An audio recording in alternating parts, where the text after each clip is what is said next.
For a Thursday night, and we welcome our guests into the studio.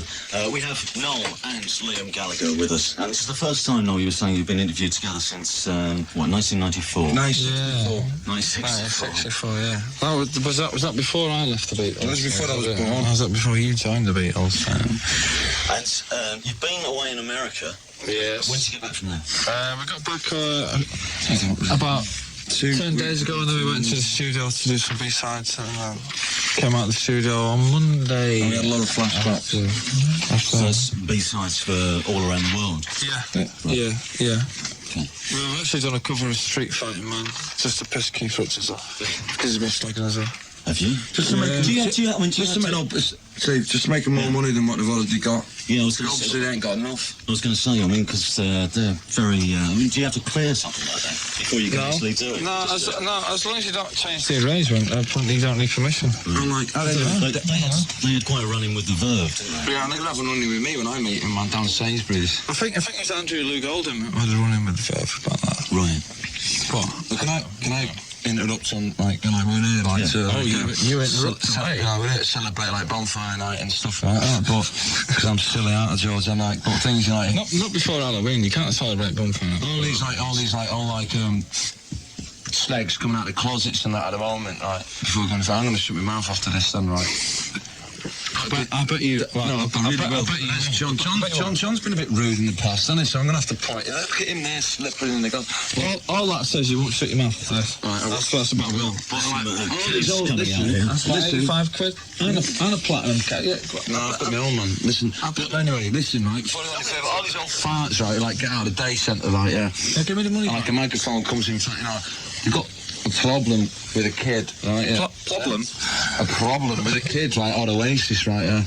Obviously, right, yeah. And I ignored all that facts, right, yeah, because I dig all the music. I think I'm a personal human being, right, yeah. But at the end of the day, no, you shut up a minute, right, songwriter. At the end of the day, right, obviously they almost want a scrap, right, and I will offer them all, right, out here on radio, right, yeah, right, yeah. So I want to fight, right, Primrose Hill, Saturday morning, 12 o'clock, I will beat the fucking living daylight shit out of him, right, yeah. Smoke a mistake pie at the end of it, right. So to answer your question, yes, we have been to America. That goes for George, right, Jagger, Smitchards, right? Yeah, and the other cunt, whoever fucking who gives me shit. No, you calm down, you over there, right? Because I've got some bit, right? Any of them old farts who've got a problem with me, right? Leave the Zimmer frames at home, and I will hold them up with a good write up. Yeah, and that's the end of it. Who's the person who's most hurt you out of those? Oh, fucking gotta be Jesus Christ, isn't it?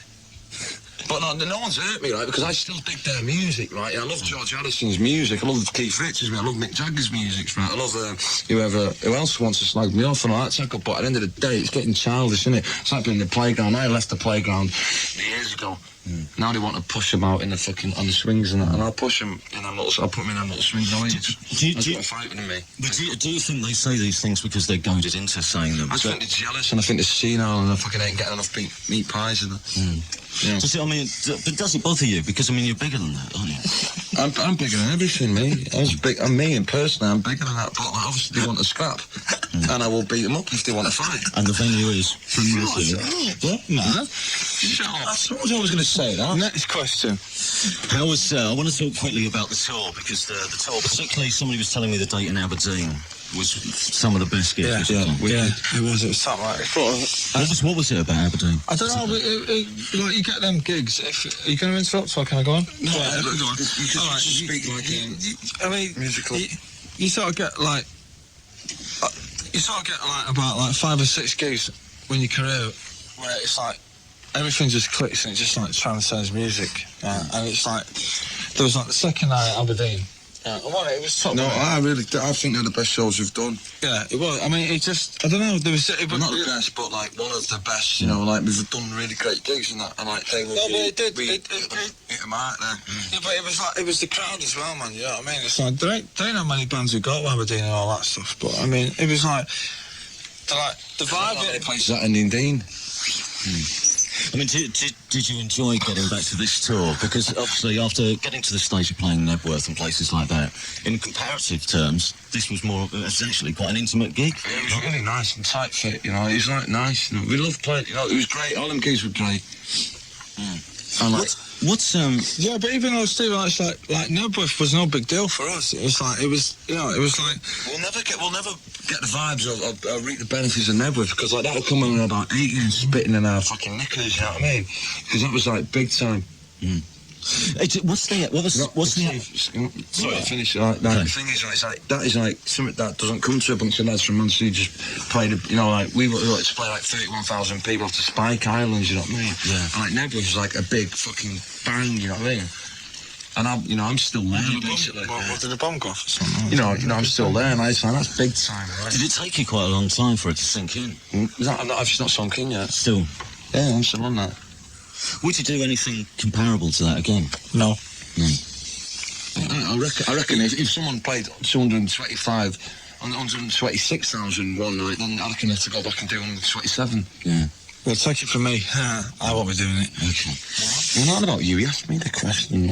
It's Well, there you go. on the when you Cigarette, Chieftain. I love yours, yeah. yeah, those are the last. But listen, I think basically on that matter, right, about like doing them gigs and that, like they were done, right? It was great, yeah. And like I think they're done now, right? Yeah. They were the biggest gigs by the ever, time weren't anyone they? reaches to do that anyway. Yeah, that's time, right? Yeah. By the time we go back to do that, we're about 50 and that. And I don't think it's right to do gigs at 50. We won't be. What would have done it? And that was 50. We won't even be in a band at 50, will we? Mystic fucking mug. I'm telling you. What about the days when? Because obviously, is it a lot different to, apart from the fact that you're playing the bigger gigs? Is the actual sort of gang mentality within the band different? Because in those early days, it was you against the rest of the world almost. Does it feel easier now? Well, to me, Still against the rest of the world. well, to me, like it's like So no. you'll probably have a different opinion than I will, but it's like on like for. What are you laughing at? Obviously, you would, wouldn't you? Sorry. But everything leading up to Knebworth was like a 3-4 year thing. In fact, for us, it was a 5-year thing because like It was a lifetime thing, wasn't it? well, no, it was like a 5-year thing. But since that, it's like how far can you take something? You know, I mean, you can only do like the biggest gig or the biggest gigs. Yeah, you're right. That's like, of course I'm right. You are right again. My You're right. name is right, mate. No, you're right, then. But it's like you can only do the biggest gigs that have ever been done, and then like where's it go from there? You know, What was it? But what's when you we've been there, we've seen it, we've done it, we bootlegged the T-shirt, and And we buttered our own toast. when you were young, what was the biggest gig that you went to? Spike Island. Spike Islands. Spike Island. And did you think by that at that point? Chase Stadium, the Beatles. Yeah. Was it by that point? No, I just want to get to this point about. Did you feel at that point that the Roses were almost, too far away, too far removed from the band? And did you worry about that happening to you? It's a very funny story, right? We were sat on the tour bus in America, right, in 1984, and he actually said to me, he went, remember? And he, no, yes you do. Go, yes, you do. We was in the studio the other night, and he said to me in 1994, he said, what, do you think we're ever going to play to 30,000 people? And I went, no, I think we're going to play to 31,000 people. And here's Mr. Big in here, giving it the big in here, right? He didn't even think we were going to play to 30,000 people. But now how do you approach a gig like We this? played though? to 2 billion, trillion, squillion thousand people. Yeah, that's right, isn't it? Yeah. I'm told that someone breaks that kind of thing, and then that's when I have to put my boots on and start walking. You see, well, one of the interesting. We're going to play a record in a second, but I just want to ask you this: when you're on stage, who are you playing to? This Like is the fans, obviously. The fans. But no. We're not playing to the people. Play You the hot see- dogs at the back of the No, is that what's in your mind? No, We're playing it. it changes. People who It changes. listen. No, it changes. It changes. As like you go on, it changes. You know, it's like the bigger you get, right? It's like the more that it changes. It's like when we played at the 100 Club in London, right? That was like a watershed of a gig for us because it was like. Like a room full of like really young people, and then like the first time we played Earl's Court, and then like Knebworth, blah blah, and the rest of it, there was like kids who were coming with their mums and dads, and we never set out to play to mums and dads, but that is what success entails, right? It's partly the image in your mind when you're on stage. That's what I'm thinking about. What you've actually got. We're actually playing to the people who turned up that day. On stage, I just want him to sit, and it's like, and there's only me and him, right, that we'll ever get this. It's like when he turns to me and I turn to him at like one guitar break or whatever, and like we just both look at each other, And that's what it's about for us. Right? It's not about how many people are in a field or anything like that. Yeah. Because we played it in like New York, 2 weeks ago, to 3,000 people. But there's certain points in certain gigs, and there's only I mean, not like fucking dissing the rest of the band or anything like that, but there's only me and him, really. But when he turns to me and just goes, "Are you mad for it?" and I go, "Aye, cocker." That's what it's all about, isn't it? Do you know what I mean? Well, it's about, it's like, going back to that Knebworth thing, right? Let's play Captain Beefheart track. Well, we've got to play. We're just going to play this. Let's play Captain Beefheart track. We'll come straight back to Liam after this. Laid Back. It's Laid Back, and it's the new single on Bolshe Records. It's called International. It's Radio 1, the evening session, with Liam and Noel. And what were you feeling in the 2 weeks leading up to the release of the album? Because obviously the work has been done by that point. There's a lot of anticipation. Yeah. I actually thought that it's like this band, right, was never about like hype or I actually think, and if you're listening, like McGee and everybody else who runs a record company, it's like all the stuff where it's like all like the promos are sent out to the press and all that. It's like they weren't allowed to talk about it, and they weren't allowed to do this, and they weren't allowed to do that, and nobody was allowed to play this track and that. It's like the record company, right, and whether anybody wants to hear this or not, right, they actually made they hyped the album, right, and we was just 5 geezers from Manchester, right, who just wanted to make records, right, and it's like, Morning Glory came out, and it was like no big deal, and it became like one of the biggest albums of all time, blah blah blah blah blah blah, and then it's like, so we go and record this album, and everybody started getting really, really, really precious about it. Not by the band. It's like, because I'm a songwriter, like I said, there's like 5 of us in the band. Inga. Whatever.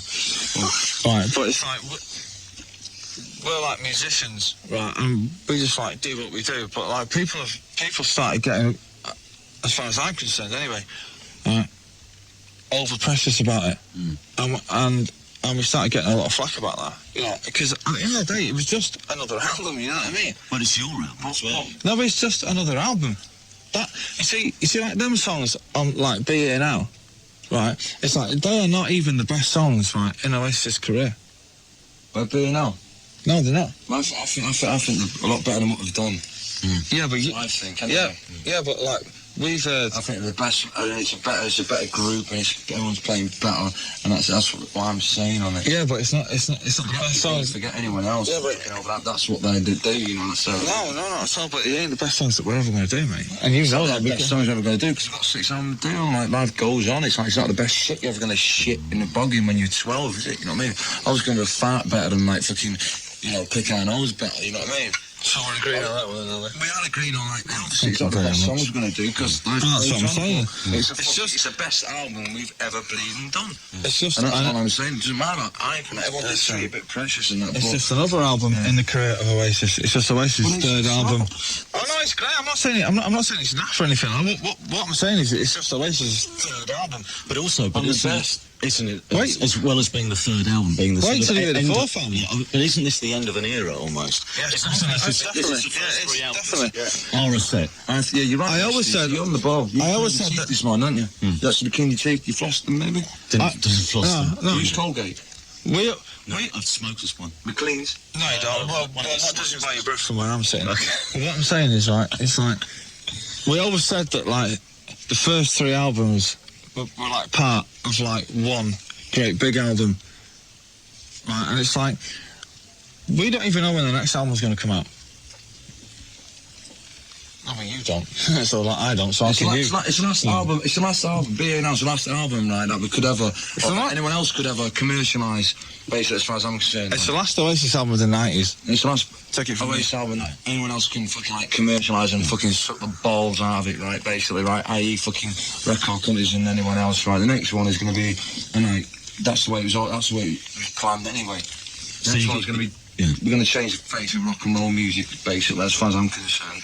Do you need some time off before you start, or have you started writing already? Because you're workaholics, aren't you? Well, you have been at times. Alcoholics. And you work very hard. Forget that, alcoholic. No, we do work hard because we like writing music. But I think the music that we've wrote, I think we've met rock and roll at a crossroads and we've got the songs, we've got the basic of the song wrote. We just need a bit of paint splash on it. How do you mean?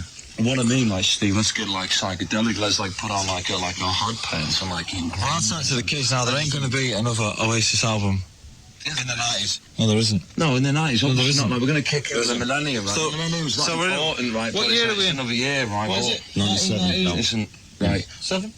The next one's going to be like, oh, I Seven. might too far away from this No, microphone. fine. I don't want you shouting at me like, but the next one's going to have a bit more colour in it. Yeah. You know? Yeah. And that's what I think. Is it? I don't know that. No, yeah, it is. If I've got anything to do. He can second guess you. He can second guess you now. He knows where you're going. Let's play a bit of Captain Beefheart, which you wanted to play. Mirror Man. Track. Mirror Man. Yeah. Mirror Man. It was recorded in an hotel room in San Francisco in 1968. And it's good looking, the Mirror Man. And Good looking. And if you check the drummers out, this preceded Jungle Goldie. It's Captain Beefheart and his magic band, Mirror Man. It's Radio 1's evening session with Noel and Liam, back after the news.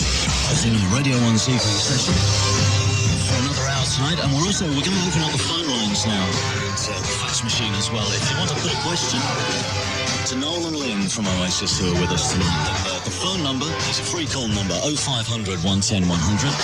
So 0500 110 100 is the phone number. The fax number 0645 110 100. Paul Weller, you see Paul around much? I've seen from Eyes, he's out on tour.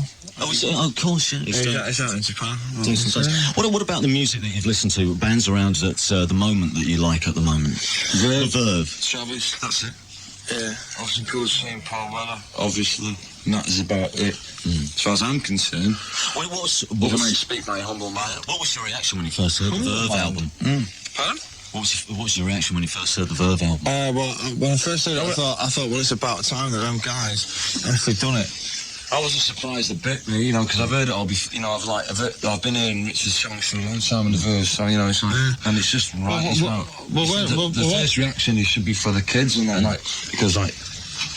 I've been doing that all along. When he like got on the steel and like played like a few songs before we played this gig in New York, like a long time ago, and he played like Drugs Don't Work and Bit of Sweet Stuff, and it's like they're actually songs that do touch you. But I will say that drugs do work. That's something we've been almost quoted as saying before. Well, it's the truth, though, isn't it? You know what I mean? Other than that, he's got a shit drug dealer. That's what I mean. I know what he's saying, but I really don't. But drugs do bloody work, Rich. You know the score. Coffee's a fucking work last time I met him and that one. I chucked him out. For anybody who's listening from the American Embassy, coffee is really good. What about the fact that, do you think that having the Verve around is quite good for you? Because they're the only band probably, or one of the few bands capable of kicking you up the arse. Yeah, because no one's going to kick me up the arse because I don't like being kicked up the bottom. Us or the bum. But it's like, you know, we could get more inspiration off like the likes of the Verve and that we can do off Prodigy than anyone else, you know what I mean? Because like, they're in our own tree, you know what I mean? No, nobody is gonna. It's not. Listen, you asked me the fucking question. You calm down. There's only one person. Around. There's only one person who is gonna push Oasis on like to greater things, right? And it ain't gonna come from any one like particular band. It's to do with us. Yeah, it's to do with us because we've got really big egos, and like, you know, now right it's Verve time, right? And that's just like the end of it. Right, it's like... Well, no, I disagree with that. Well, I'm sure that you do. I wouldn't expect to say anything else. I'm sure that you did. It's our time. Well, whatever. Yeah. But it's nice to have them around, you know. But anyway, no, like, you know, like, it's about time that band done something. Right, because... I've got enough time in the world to listen to him. Richard is a genius, right, and he is. Right, and the rest of the... and Nick McCabe, he's one of the best guitar players I've ever seen, and they're a great band. And even when we supported them years and years and years ago, they were a great band then. And circumstances just worked against them or whatever. And you know, I was the happiest man in the world when that band like went to number one, like with their album. And, so, and we were because it means more to us than what it probably does to them. Because like, you could probably say, "Oh bollocks!" I don't know what it means. It's strange because as Verve fans, one of the things about people that follow the Verve is that everyone feels really vindicated by the fact that they've gone on to be successful. Everyone who liked the Verve back then. What? Who feels vindicated? All the people that were slagging them off like 3 years ago? No. I mean, those people who were we were the only people who were saying about that band that I wrote. Right, I don't write songs about many people. I've written songs about him. I've written songs about my mum. I've written songs about my wife. You punks. And I've written songs about Richard Ashcroft. That man is a genius, right? And I tell you what, man. He ain't doing it for him, right?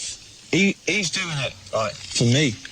Because right, that geezer... How do you mean, for you? Because he has got to be a better songwriter than me, right? And then I have got, in return, I've got to write better songs than him. Yeah, that's what it's about. That's it. And people are going to build up this thing about, like, the Verve Oasis, but we go back so far... from Manchester, Wigan, that they will never be able to touch the bond and the friendship that we have with that band. We're about bomb-bombs, we're not about fucking like sugar and biscuits and that. No, it's true, he knows what he's saying, it's right. Okay, we're going to play another track which you brought in, and it's DJ Shadow next. You're a fan of DJ Shadow. Who's he? DJ Shadow? What, he's a mate, man? Is he a boxer? No. Shadow. Where's the Shadow boxer? Number again, 0500 110 100. Talking about people inspiring you, do you find that each other, you inspire each other, you spark off, you still do? Well, no one inspires me, I don't know if I inspire him. Yes, he does. He knows it does. Oh, cheers, do thanks. He knows it does. Sometimes I can sit on the fucking shoulder for a couple of quid. No. Oh, No, it doesn't even mean that. oh, yeah. No. Has your relationship changed over the last year? Yeah, of course it has, yeah. In what way? Yeah, he's got a lot, see a lot of each other than that every now and again, which is nice. He's got more paranoid. He thinks that the world's against him. Yeah, and he's full of shit, because I don't think that, so... Yes, he did. Take that back and watch that having fucking zillions knocking on my door. He knows he's a genius, but he won't admit it. I won't admit I'm a fucking genius, I've been tired one forever. No, you're not. No, you're not. No, he inspires me that more than I inspired him. In what way, though? Look, my mum inspires me, my wife inspires me, my little stepson inspires me. Bottles of lager inspires me. You know, that goes without saying, though, doesn't it? Well, you know, some of that you love and some of that, like, listens to you. Like, you inspire me, Stephen, when you take the time to listen to me. But is it just the mood of the people around you that gets you up? No, it's just people who can be ours and who's got a brain inside them and clean the teeth in the morning. People who take the time with it as well. Yeah, you know, who actually listen, you know, and don't like chop down every word you say. Musically, as far as I'm concerned, being a ponce, musically, I get inspiration off a lot of people. He's one. His singing inspires me. Because somewhere, I think you're quite saying, because Liam's getting better, you know, all the time. Yeah, well, he would do if he bothered to turn up in the studio and sing the B-sides. It'd be all right. Well, that's bullshit. I had a bad voice if they couldn't do it. Yeah, well, listen, like, Stephen, like... before we go any further, this chap, right, is not like, What's up? He's not been, like, bed-friendly the last couple of days, right, yeah? Bed-friendly? Bed-friendly. Bed-friendly? Friendly bed. You lost my wife. I'm totally bed-friendly. No, I'm on about bed-friendly. What do you mean, bed-friendly? That's the reason why. Bed-friendly? Bed-friendly, so it's like... Bed-friendly? So I'll speak and I'll say, yeah. Hang on a minute. Bed-friendly. I'm really friendly to my bed. I love my bed. And my bed loves me. Yeah. Anyway, right. Bed-friendly. So it's like, yeah, we always We're talking about you, Tony McCarroll, mate. No, that's not so I have nothing to do with you. Shut up. Was I concerned again before I got bed-friendly? Yeah, before we got bed-friendly. Your relationship changing. What did you think of Jill Farnowski's exhibition? Because that was quite... I'm thinking it. Have you been there? I went the day when no one else turned up because I wanted to go there privately. Apparently all the photographs are moved fantastic. I thought it was alright, but it's something that I'm not an don't want to get into it because it's like I've seen them all before, you know. I don't want to go going around judging, pointing the finger, going, "No, that's a great picture of me. That's a great picture of Noel." I'm honest, I've seen it all before, you know. But like people, it's there for other people, for the fans of the band. They want to come and look at our end. You see the weird thing? I'm particularly arsed about it, basically. You see the weird thing is, But I know for the fact she's a good, you know. She's took some great pictures, but it doesn't matter what I fucking think, you know what I mean? Because I just wondered whether I'm looking at pictures of myself. Yeah, I wondered whether you thought it gave anything more about you away to the fans, other than the music. it's all in the music. It's all in the music. Well, like, fans want to see pictures, yeah.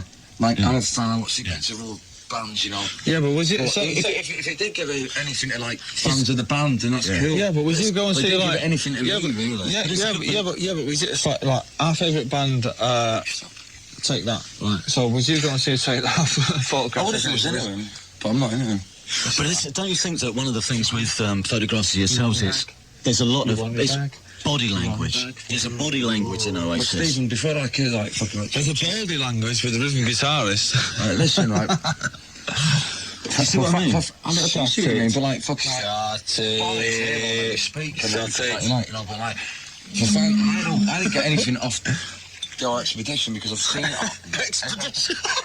Expedition? Whatever, you know, like fucking... Where did you go marching to? The petition, right? The petition, right? The South Pole? I didn't get anything because I've seen it all before, you know. I don't Yeah. go, oh yeah, there's a picture of Noel Gallagher, you know. I'm asked about a picture of Noel's got all bone and all me. But obviously, yeah, it's a right. Oh man, it's something like. If it means, you know, it's for the fans, not for the band. You know, that is the end of it. So, but at the moment, apart from not being bed friendly, you seem to be getting on really well. Well, And is there something? I'm about to fucking like not Yeah. no. Is it always like that? Is it always on an edge though? Blanket. hey, listen. You're always on that edge. What? You're always on that edge. Because it's We're on this really, like, big loved-up expedition, right? The pair of us were on a big loved-up expedition, and we're going to go and build 2 love heart-shaped igloos in the South Pole, and we're going to walk across the icy wastelands. yeah. For an expedition. Now that's playground behaviour. Now, isn't it? Taking a mickey out of your brother on the air. Look, I'm gonna play. I know it's family. I'm gonna play. His name is Stephen. Yeah. That's Joe. I'm gonna play anything right. He's not Okay, taking right. the mickey out of me because I'm gonna knock the cunt clean out, man. So don't you just haul that record down for because like that's it, you know. Do you reckon? Saves him a black eye. Do you reckon? Right, you're gonna take him now. He hasn't got a good enough lawyer. You asked me the question, didn't you, about the pictures that have been put up on a wall. Yeah. The pictures that have been put on a wall for everyone to look at, right? They're all right for the fans of the band, right? Yeah. But to me, I'm arsed. I don't give a shit about it because I've seen them all before. I think you see what it is people are interested. People are interested in the relationship that you two have, and its ups and downs. I think Well, that's it what was these days. I thought we were getting all right until we fucking. Until you come out. We didn't get on alright. But you've just got a pen in your gob and it's pointing my way. I'm trying to act like Terry You Wogan. keep putting on my fucking. I'm not at all. Go on.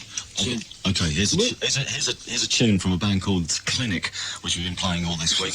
And this is Nothing to do with us because I'm sure the fucking. We didn't pick this. Yeah, right. IPC subeditors dictate our youth. It's called. It's by Clinic. Here's an Oasis question from John Berry in Newark. Will you start to compose classical music when you're 50 years old, like Paul McCartney? No. Yeah. You know what to do with that? Yeah. So when you were around at Tony Blair's place, did he remember you from the Q Awards when you went up to him? Pardon? Did he remember you from the Q Awards? Do you remember? Well, you see, the thing about going out on number 10 down street. Can we go on to that silly question now? Right. Which one? Compose, right? Does, Right, so yeah, is Paul McCartney what composing what classical music? Is Paul McCartney composing classical music? I've already composed 3 classical albums. Right, because at the end of the day, it's a flaming pie. Yeah, it's not classical to me. And sitting around with a bunch of old fucking lesbians, right? Yeah, right, and fucking like what is it? It doesn't sound classical to me. Yeah. So no, we're not going to partake in that kind of shit. It's a question which, it refers to something which is done recently. Well, no, we're not going to do that. Allegedly. Yes. So, do you remember that? Do you remember the incident at the Q Awards? And did he remember? No, I don't know, but you see, I had taken a lot of flack for going to like number 10 Downing Street. But the thing is, it's like, you know, What made you want to go? I never considered myself a rebel anyway. I wasn't going there, right, to be like, you know, I'm like 30 years of age. I come from Burnage. I wasn't going there representing a lot of shit kickers who sit in bed sits in like Dagenham, right? I was going there for me, right? You have to understand, right, that from when I went to school and from when I was born, all that we ever knew, right, was conservative, Tory, right-wing government.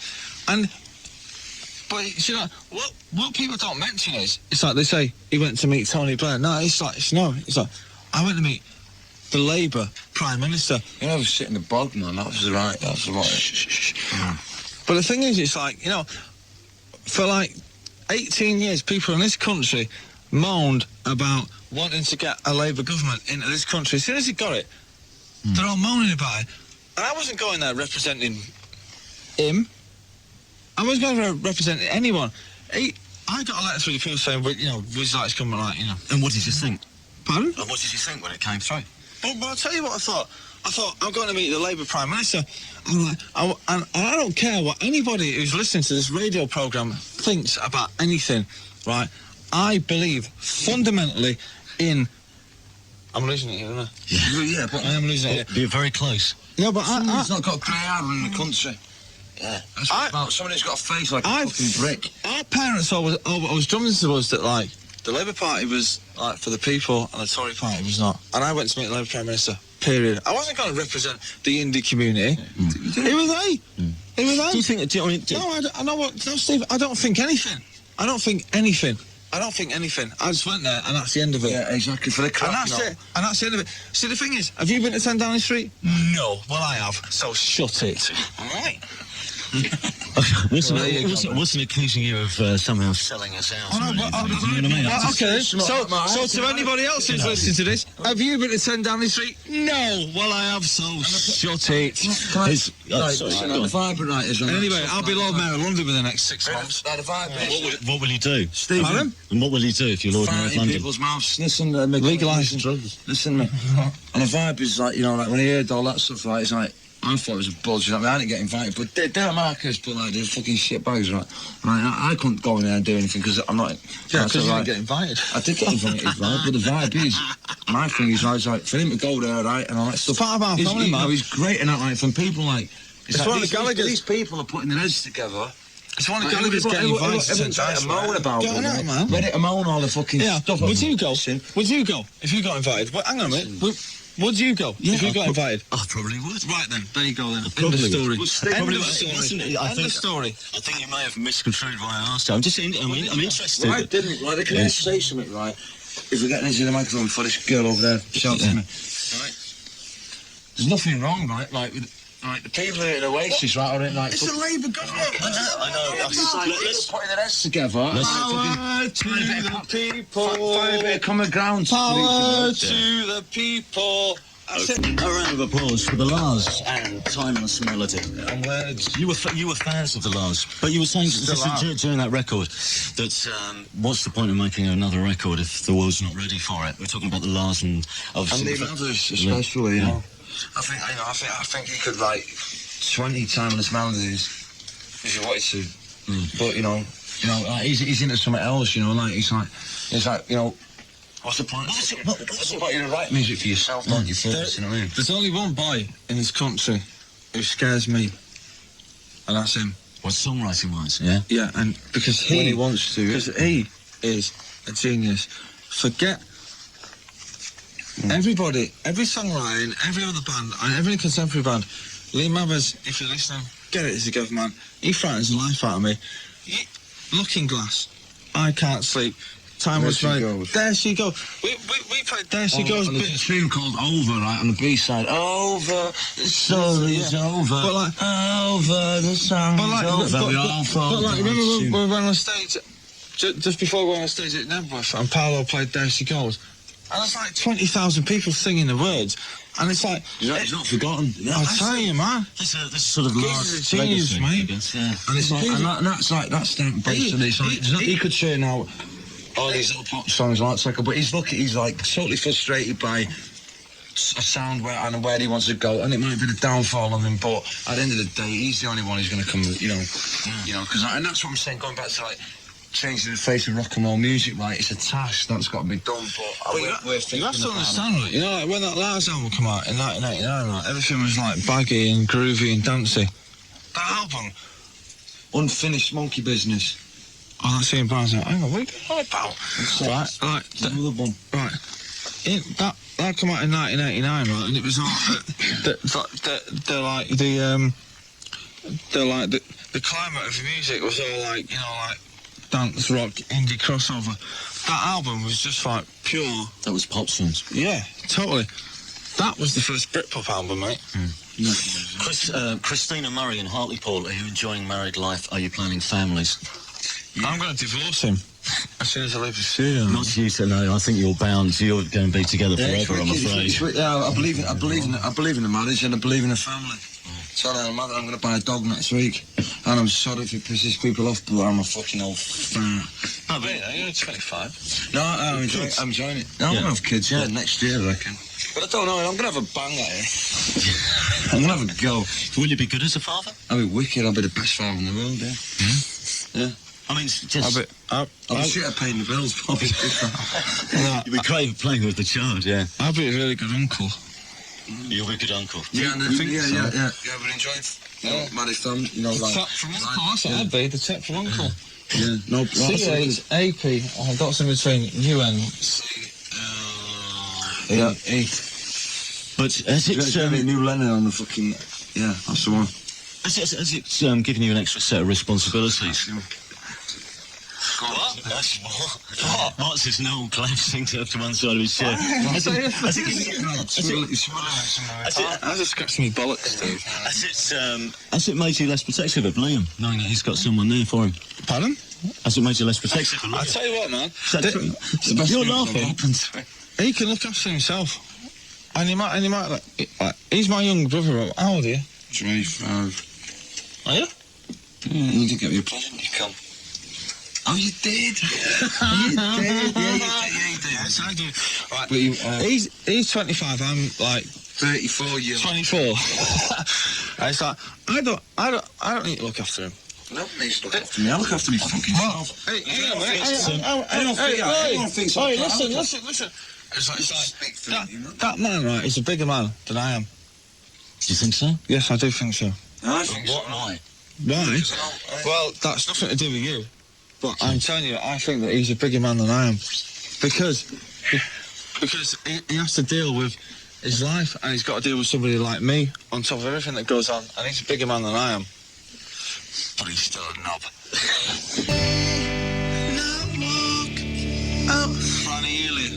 You're the man. Travis, all I want to do is rock. I wish you could have been here in the studio for the sing-along to that. Have you?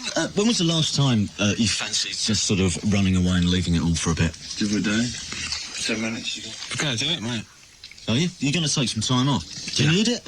No, we don't need it. No. I don't think we need it, but I think that other people need it. The world needs it. I think that people need a break from the races. Do you think so? But don't you think everyone will just follow you? Pardon? Don't you think people will follow you? What? People hang on your words. Pardon? Did you really? No, they don't. They don't, mate. Did you really? Yes, you did. Right, it's like, you know, it's like bollocks. They hang on our songs, right? It's like, you know, we've done like 3 albums in 4 years. There's everything, man. It's like, you know, there's people out there who always stop, you know, it's right, because fucking, there's people out there with somewhere else, you know, and it's like, you know, it's like, but anyway, that's where it goes, like, no, I don't. I'm having Thursday afternoon off. You've got Thursday afternoon off. You got to regroup for another tour, haven't you? You're off to Europe, haven't you? Yeah, we've got to do this Paris gig. Yeah, any piece of piss, you know what I mean? It's like, what we've got to do, go and, you know, play something that we know. No, but I mean, once like we've toured this album, right, which is going to take us up to like the back end of next year when we go all around the world. It's like, I mean, you know, we have to sit down and think where we're going, you know. Will you personally need some time to escape, though, do you think? Escape from what? Well, there you go. Just the limelight for a bit. He loves the limelight. He courts it, man. That's bullshit. I've got to stop you there. Like, I don't love dickheads, man. Oh, kind people with cameras outside my house. Right? I'm not into that stuff. Right? And then stop. You know, and it's nice. And then I say, "Hey, did you ask me? Could you take my picture?" And they said no. And I go, "Oh, that's nice. Can I take your picture?" Going, "No, you can't." Wow. So I don't know. I want to get back into some serious work. But I don't. Some serious But I don't. because work's become boring. You've gone suddenly, all of a sudden, you seem a bit down about it now. Oh, yeah. Yeah? Everything that led up to Knebworth was really special and was really exciting, and now it's just become another band. No, it hasn't. What band's your name, bro? Well, I mean your band, the band that you asked me to join. Yeah, that's right. But do you think? Do you think then that you need to recharge the batteries? And regroup. And We're going to take team off, right? So like sit down, like change the face with like music. Blah blah blah blah blah blah. See you later then. It's Death in Vegas, and it's Sleeping Out with Noel Gallagher while Liam's nipped out for a while. And Death in Vegas. Tell us about that. Because you've got I heard them on. I just heard them through the Chemical Brothers and stuff like that. I just got their album when I bought it. I like it because of like the guitar music they've got. I mean, it's sort of like the same reason why I like the Chemical Brothers. You know, it's like they tend to put. I mean, like I'm like a guitar geezer. You know what I mean? It's like I just like stuff with a lot of a lot of heads and a lot of guitars and that. Yeah. And that's why I like it. You know, I mean, like, I don't like mates or anything like that, but I mean, you know, I like the album. Okay, Radio 1 the session for a Thursday night. If you're offended by any of the language on tonight's show, turn off. That's our advice. So I've got a few more questions here for you. This is one. Has Liam written any songs? It says there's a rumour that the Lost Chords is one. Will Oasis ever be releasing any songs written by Liam? Who's just nipped out. That's Lee Willoughby in Cornwall. Would you like him to? Pardon? Would you like him to write? Yeah, I would do. Yeah. I'd like him to write. And do you think it'd be good? Pardon? Do you think it would be good? Because he plays a bit of guitar, doesn't he? Pardon? He plays guitar. Well, we're talking about something that I've never heard of, so I don't. What are the backwards lyrics on Do You Know What I Mean? That's Nick Roberts in Liverpool. Well, the backwards lyrics. You'd have to ask Mark Coyle, because Mark Coyle put together the backwards lyrics on like the tapes. I really haven't the faintest idea. I was actually in bed when he was putting together the backwards lyrics. I had the faintest idea. Okay, this is something I was thinking about the other day. Have you had any experiences where you felt that the responsibility of sort of being at the head of the band has got you down at all? Well, yeah, it does, because you see, like now it's like, you know, I mean, I always said that, like, you know, like the first three albums were part of a big rock and roll album. I don't particularly want to go and do like another like rock and roll album again. I don't want to, because to me that's just boring, you know. And it's not that like the band has become like, you know, like boring or anything like that. It's just it's sort of not exciting anymore. And he would disagree. And I'm sure he's about to bound through the door any second. Do you think it's harder on you because you know you've put I suppose? Well, we are the establishment. We are the establishment, right? And it's like, and I understand that. I really do understand that. And it's like, you know, I am not going to record another rock and roll album, and I don't know what I'm going to write next time, and. You know, if I can't do anything that excites me, then I could possibly never do another album. But it has to excite me, because if it doesn't excite me, it's not going to excite you. You know. But the times when probably you've been away, some of the rest of the band obviously get a bit of more time off, and you're off writing. Like I don't care about that. That's my job. I mean, I love working. Yeah. I really do love working. I do. You know. So are you going to miss this? Are you going to miss it if you have a bit of a break? Well, no, because now you know, you have to sort of like discipline yourself and say, well, hang on a minute, you know, I need mentally time off. You know, it's like, I could go like and start to write another album next Tuesday afternoon, right? But it wouldn't mean anything to me. I'll be in the same mode as I am now, like rock and roll band. It's like, but I don't want to do that. You know, I can't. What do you do when you get? Well, I don't know. What do you do when you get a bit down about it? What do you do to vibe yourself up these days? Well, I'm sort of quite lucky in a way that I've got a lot of friends in like sort of like different fields of music, you know. And like you chat to them and they've got like different ideas of things, but it's like I don't, it's not like we're going to do a dance album or what have you, but I know that, and I said this from 1994 that like the first 3 albums are going to be part of a set, and then it's going to change. I don't know. And the most exciting thing about it is, it's like, I don't know what the next album's going to sound like. And nobody else does. Yeah. And I don't know what it... And And you'll enjoy confounding people, won't you? I want to confound me. I want to confound him. I want him, when I'm playing the demos of the next album, I want him to tell me that he ain't going to sing it because he thinks it's naff. And I'll think, well, we're getting somewhere now. But what was the reaction to the last album? Because you gave it to the band 3 months before or something. Is it important to you that they like it? Or that there's a reaction? At least there's some sort of reaction from them, but they like it or hate it. Well, it's like that. It's like I'm saying at the gigs. It's like, I'm not. As long as he likes it, right. When I'm sure about something, I'm really sure about something, right? And then I only need him to say yeah, and to say yes, like you are right. And he can sit there and say what he likes about I'm just a singer and all that.